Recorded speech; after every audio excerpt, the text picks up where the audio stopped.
Les lettres de mon moulin, l'agonie de la sémillante. Puisque le Mistral de l'autre nuit nous a jetés sur la côte corse, laissez-moi vous raconter une terrible histoire de mer dont les pêcheurs de là-bas parlent souvent à la veillée et sur laquelle le hasard m'a fourni des renseignements fort curieux. Il y a 2 ou 3 ans de cela, je courais la mer de Sardaigne en compagnie de 7 ou 8 matelots douaniers. Rude voyage pour un novice. De tout le mois de mars, nous n'eûmes pas un jour de bon. Le vent d'est s'était acharné après nous et la mer ne décolérait pas. Un soir que nous fuyions devant la tempête, notre bateau vint se réfugier à l'entrée du détroit de Bonifacio, au milieu d'un massif de petites îles. Leur aspect n'avait rien d'engageant. Grands rocs pelés, couverts d'oiseaux, quelques touffes d'absinthe, des maquis de lentisques, et çà et là dans la vase, des pièces de bois en train de pourrir. Mais ma foi, pour passer la nuit, ces roches sinistres valaient encore mieux que la rouffe d'une vieille barque à demi pontée, où la lame entrait comme chez elle, et nous nous en contentâmes. À peine débarqué, tandis que les matelots allumaient du feu pour la bouillabaisse, le patron m'appela, et me montrant un petit enclos de maçonnerie blanche perdu dans la brume au bout de l'île. « Venez-vous au cimetière ?» me dit-il. « Un cimetière, patron de Vionnetti? Où sommes-nous donc ?»« Aux îles Lavezzi, monsieur. C'est ici que sont enterrés les 600 hommes de la Sémillante, à l'endroit même où leur frégate s'est perdue il y a 10 ans. Pauvres gens, ils ne reçoivent pas beaucoup de visites. C'est bien le moins que nous allions leur dire bonjour, puisque nous voilà. De tout mon cœur, patron. » Qu'il était triste, le cimetière de la Sémillante.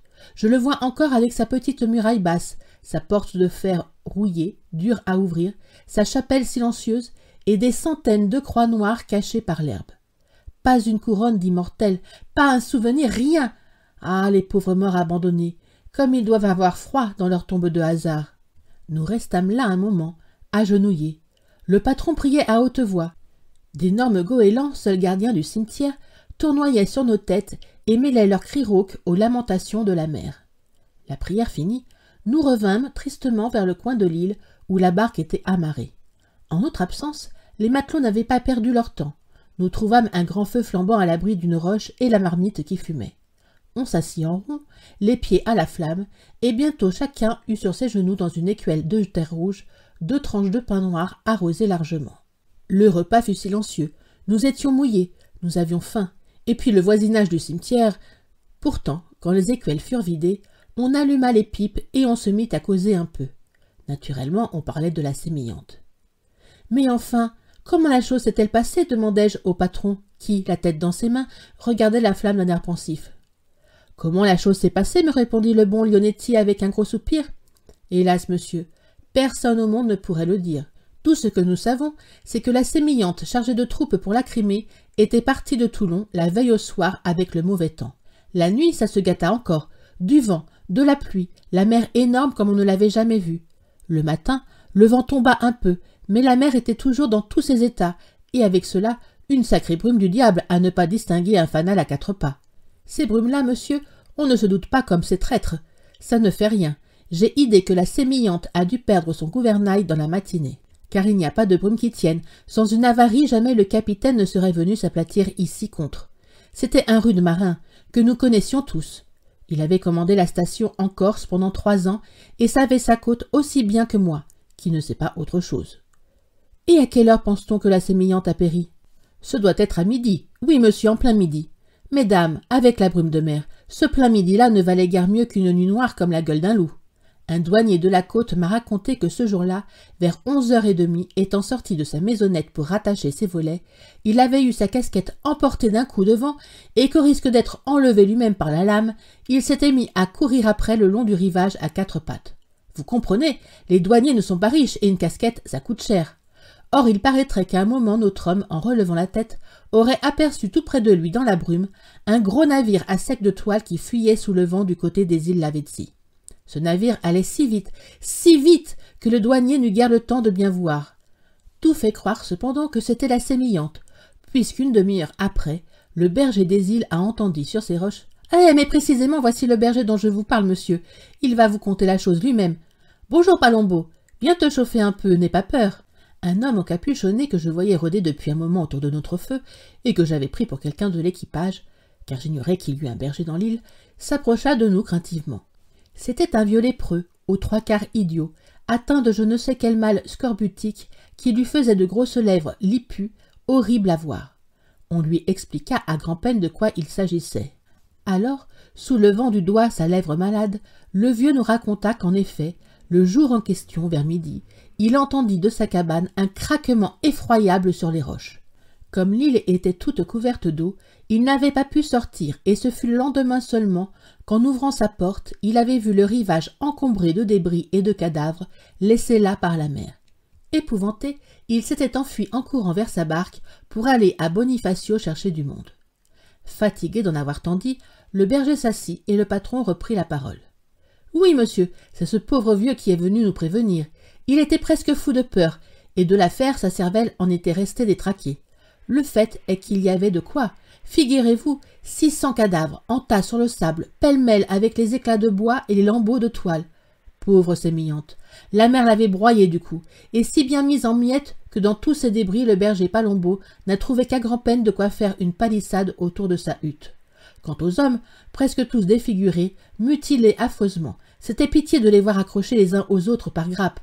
Nous trouvâmes le capitaine en grand costume, l'aumônier son étole au cou, dans un coin entre deux roches, un petit mousse, les yeux ouverts. On aurait cru qu'il vivait encore. Mais non, il était dit que pas un n'en réchapperait. Ici, le patron s'interrompit. « Attention, Nardi !» cria-t-il, « le feu s'éteint !» Nardi jeta sur la braise 2 ou 3 morceaux de planche goudronnés qui s'enflammèrent, et Lionetti continua. « Ce qu'il y a de plus triste dans cette histoire, le voici. 3 semaines avant le sinistre, une petite corvette qui allait encrimer comme la sémillante avait fait naufrage de la même façon, presque au même endroit. Seulement cette fois-là, nous étions parvenus à sauver l'équipage et 20 soldats du train qui se trouvaient à bord. Ces pauvres tringlots n'étaient pas à leur affaire, vous pensez. On les emmena à Bonifacio et nous les gardâmes pendant 2 jours avec nous à la marine. Une fois bien secs et remis sur pied, bonsoir, bonne chance. Ils retournèrent à Toulon, où quelque temps après on les embarqua de nouveau pour la Crimée. Devinez sur quel navire? Sur la Sémillante, monsieur. Nous les avons retrouvés tous les 20, couchés parmi les morts à la place où nous sommes. Je relevai moi-même un joli brigadier à fine moustache, un blondin de Paris, que j'avais couché à la maison, et qui nous avait fait rire tout le temps avec ses histoires. De le voir là, ça me creva le cœur. Ah, Santa Madre! Là-dessus, le brave Lionetti, tout ému, secoua les cendres de sa pipe et se roula dans son caban en me souhaitant la bonne nuit. Pendant quelque temps encore, les matelots causèrent entre eux à demi-voix. Puis, l'une après l'autre, les pipes s'éteignirent. On ne parla plus. Le vieux berger s'en alla, et je restai seul à rêver au milieu de l'équipage endormi. Encore sous l'impression du lugubre récit que je venais d'entendre, j'essayais de reconstruire dans ma pensée le pauvre navire défunt et l'histoire de cette agonie dont les goélands ont été seuls témoins.